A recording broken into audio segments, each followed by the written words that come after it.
So we know that we can represent multiplication through the area of a rectangle, which I have here. The length of this rectangle is x plus 3. The width of the rectangle is x plus 1. And so the length times the width will give me the area, which is the sum of all of the pieces on the inside.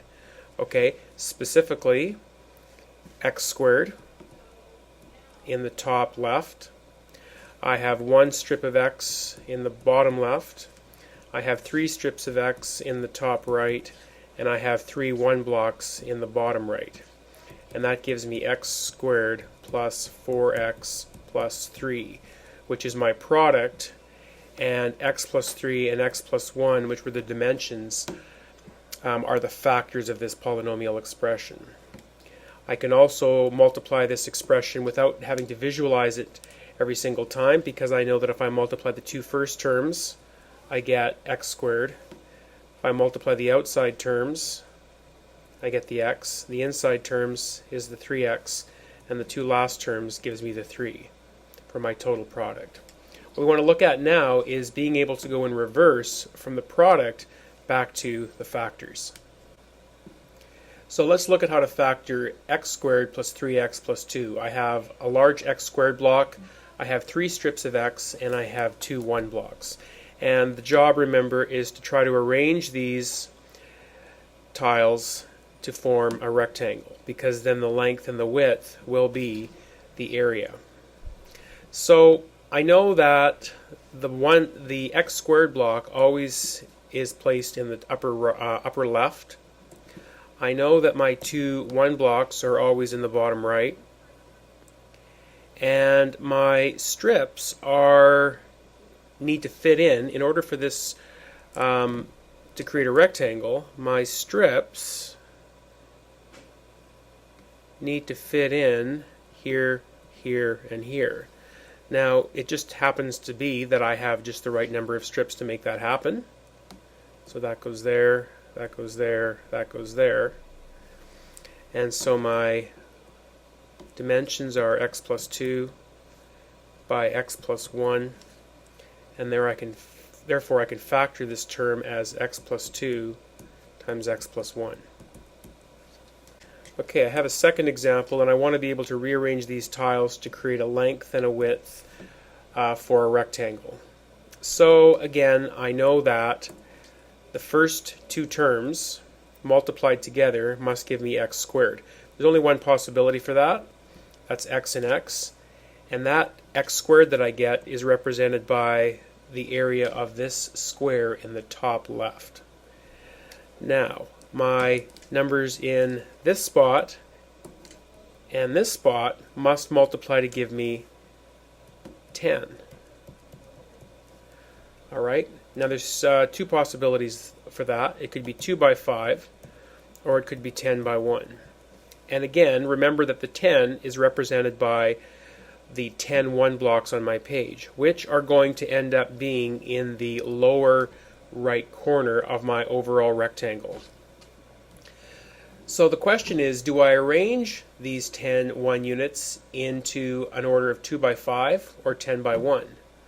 Well, if I look at it both ways, I've got to remember that my strips have to be able to fit in around these. And so if I were to draw the slices where those strips would be represented, if I went with 10 by 1, I would need a total of 11 strips. If I did it this way, I would need a total of 7 strips. Well, it's 7 strips that I have, so I'm going to have to go with this particular orientation.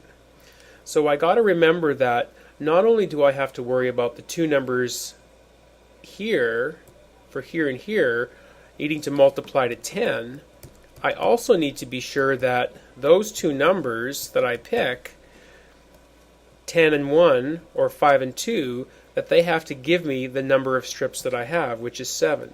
So they have to add up to a total of 7 strips. And therefore, this is why I am going to use 5 and 2.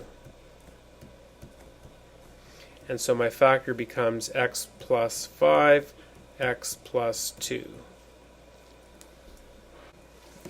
Alright, let's look at 3 more examples. So I have a trinomial, and I'm expecting that I will be able to factor it as 2 binomials multiplied together. All of the polynomials I'm working with today start with an x squared, so the only possibility for the front is x times x. I know that the 2 back numbers must multiply to give me 42.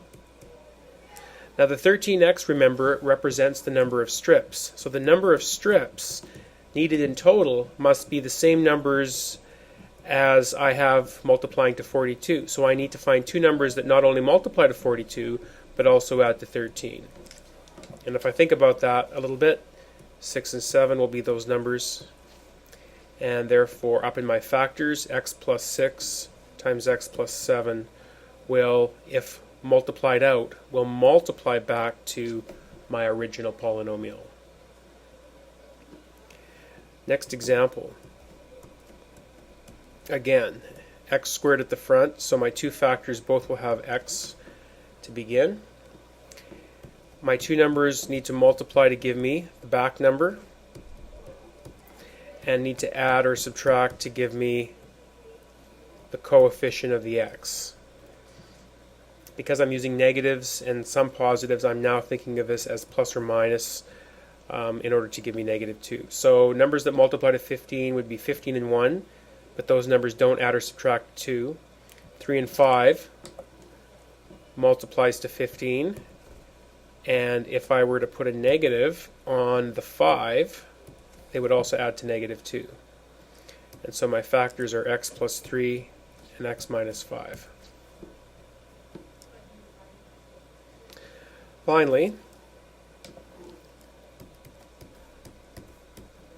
my first term is going to be an x. I need to find 2 numbers that multiply to give me 18, add or subtract to give me negative 9.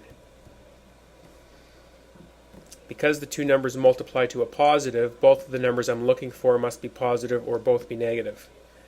And they'll have to both be negative since I'm adding up to a negative. So if I think about that, negative 6 and negative 3. And so my factors are x minus 6 and x minus 3.